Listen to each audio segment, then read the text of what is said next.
Alguns amigos têm sugerido para eu fazer um podcast desse formato de independente de música, mas eu realmente não tenho tempo. E como eu ouço podcast mais do que assisto, eu comecei a pensar em fazer essa transformação, assim, de trazer esse formato mais de fala, porque realmente a maioria das pessoas vão ouvir isso aqui sem estar vendo o vídeo. Eu acho que fica mais íntimo também, e trazer esses assuntos. Na época eu fazia o Código de Hoje e o Independente de Música é uma extensão disso, que são coisas independentes da música, mas que ainda trabalham no campo que eu atuo, que é a música. Hoje eu vi um corte do Ed Sheeran, ele estava falando sobre uma coisa que, se você tem medo de criar algo, provavelmente vai ser difícil de você criar algo bom, assim. E muitas pessoas, às vezes, pensam e repensam na hora de criar e não conseguem colocar aquilo na prática ali, devido a essa cobrança prévia antes de ver alguma coisa, porque os filtros todos já estão ligados. Eu costumo aconselhar e falar com as pessoas e trazer essas questões para as pessoas que a gente trabalha aqui na Vamos Voltar à Realidade, sobre esse lance de, cara, larga, manda. Não necessariamente isso pode estar dentro da sua estratégia de lançamento, etc. Mas não se segure para criar. Depois você edita. Tem uma frase que eu gosto bastante que é: escreva sem medo, edite sem piedade.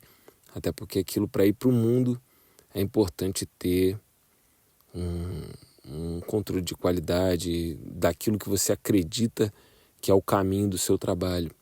Mas previamente isso, faça, erre, construa algo que você talvez não esteja satisfeito, para você olhar de fora, de repente ver a reação da outra pessoa. Hoje eu estava com o diretor Thales trocando ideia assim, ele estava me mostrando uns rascunhos desse de um videoclipe que a gente está fazendo, e eu falei, cara, isso é mais interessante do que eu esperava, e eu acho que o que você também tá vendo, porque eu acho que essa energia que você trouxe de uma coisa única e que talvez não tenha um reconhecimento de fora ainda por não ser uma coisa óbvia e não seja o padrão, aquilo não liga ainda no nosso cérebro de falar assim, isso aqui é legal porque a gente já viu outras coisas legais semelhantes, e ter essa coragem de assumir, cara, isso aqui não é o padrão, e em cima do não padrão eu vou assumir.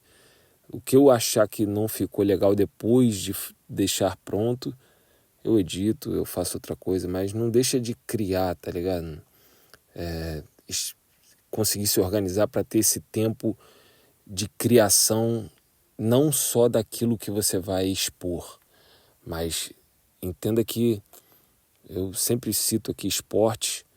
No sentido do esporte, não é todos os movimentos que a gente faz no treinamento que a gente vai usar no jogo, mas se a gente não treinar aquilo, provavelmente a gente não vai ter os movimentos já no mecânico do movimento para poder aplicar em algum momento que a gente não precise pensar naquilo.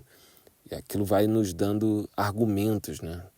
Tem uma grande artista que eu tenho treinado ela aqui para a gente desenvolver um trabalho que eu vejo a evolução dela assim em 3 meses de uma forma absurda, devido a mais treinamentos do que exatamente uma execução direta. E aí, quando esses treinamentos se aprimoram, a execução fica mais rápida e mais eficiente para essa produção artística que é a partir da criatividade e depois da edição. Acho que vale a pena pensar nisso. Quem acha interessante esse formato também deixa aqui um comentário. Vamos todo dia 11 da manhã a gente está aqui. É importante trocar essa ideia. Vambora, independente de música, um só.